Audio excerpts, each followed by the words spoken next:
Bonjour du Salon de l'Automobile de Francfort, nous sommes ici sur le stand de BMW. BMW est un des plus grands fabricants allemands qui a un stand gigantesque sur lequel il y a carrément une reconstitution d'une route à l'intérieur.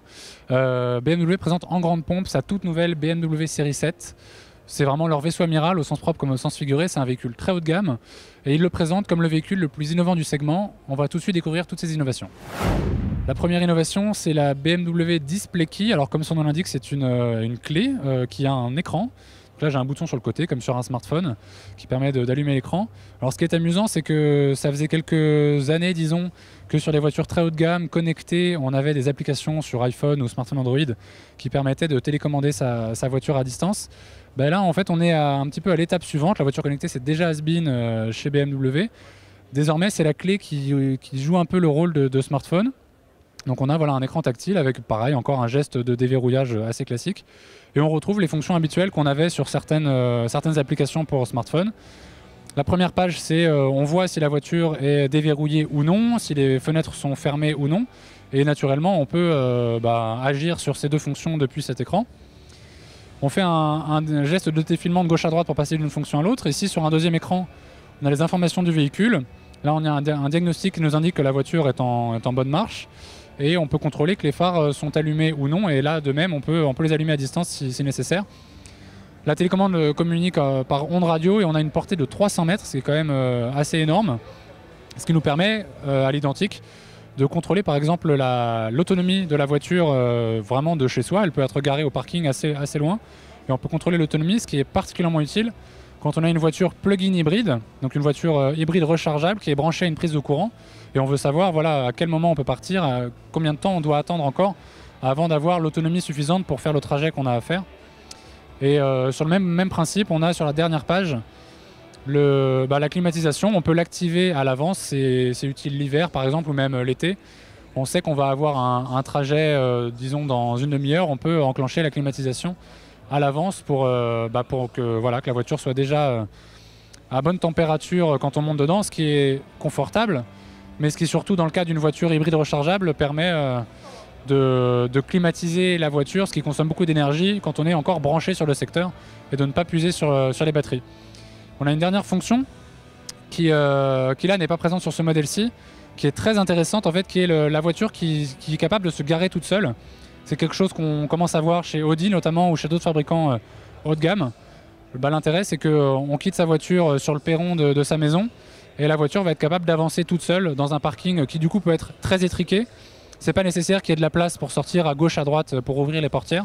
Voilà, on sort de sa voiture avant et la voiture va s'avancer toute seule dans son parking et en ressortir à l'inverse quand on veut quitter sa voiture. Voilà, ça c'est la BMW Display Key. On passe à l'innovation suivante. Nous sommes à présent à bord de la BMW série 7 où on retrouve un système d'infodivertissement assez évolué. Alors ça c'est désormais un acquis un petit peu, c'est à la place des compteurs à aiguilles, on a évidemment un écran LCD ici au centre du volant. Ici on a un grand écran qui est désormais tactile, ça c'est nouveau sur le système BMW.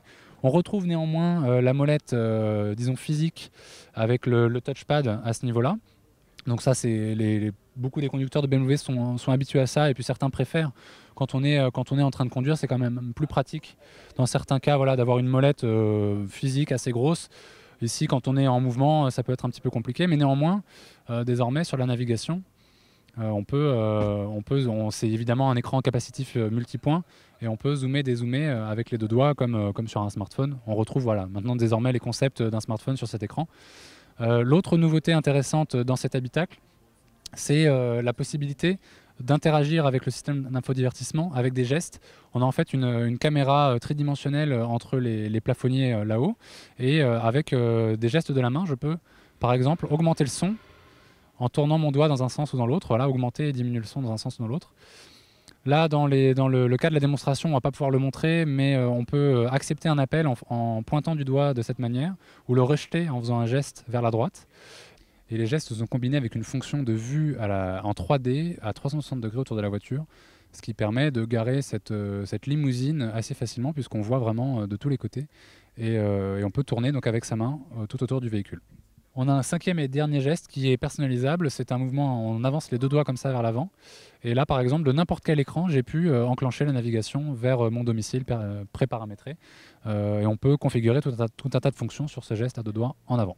Voilà pour le contrôle gestuel pour le conducteur.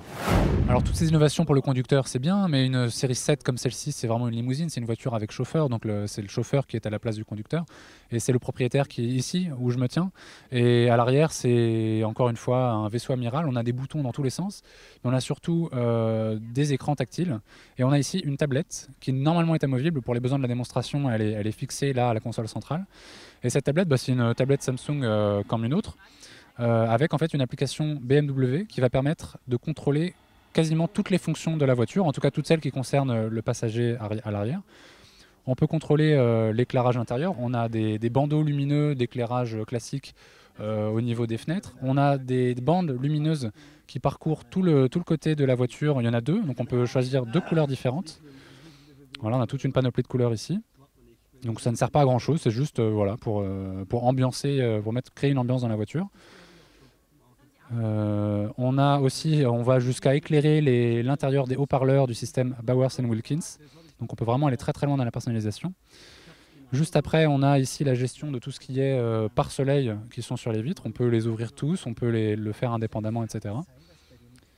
On a ici la gestion des fauteuils, parce que les fauteuils à l'arrière dans une voiture comme celle-ci sont réglables de toutes sortes de manières différentes.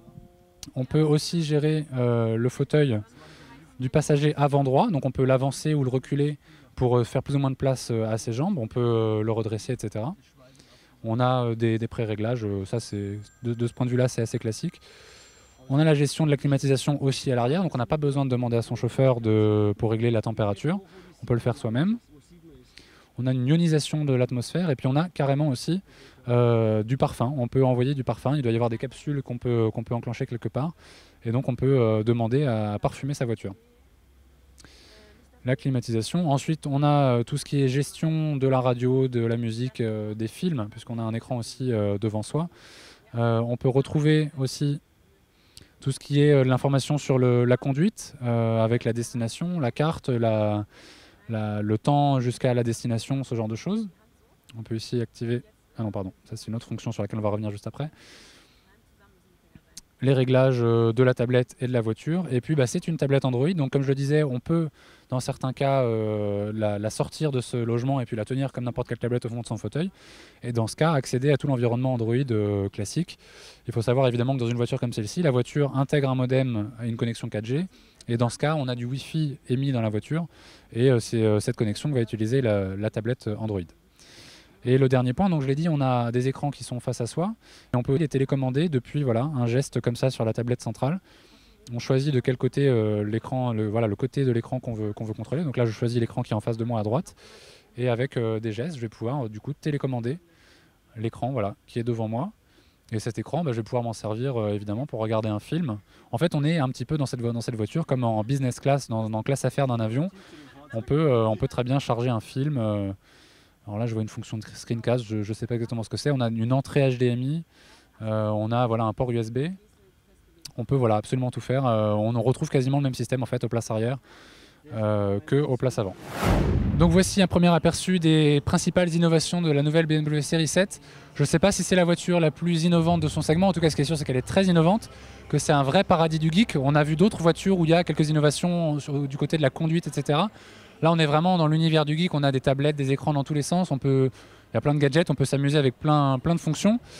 C'est une voiture qui démarre à 90 000 €. Le modèle dans lequel on est monté ici, dans lequel on a fait la démonstration, il coûte 150 000 €. Ce n'est pas encore le maximum, on peut aller encore un peu plus haut. Donc pour le moment, c'est vraiment réservé à une élite. Mais ça préfigure évidemment de ce qui débarquera d'ici quelques années au fil du temps dans des voitures plus classiques qui va se démocratiser dans les années futures. Donc c'est assez prometteur et ça démarre ici chez BMW.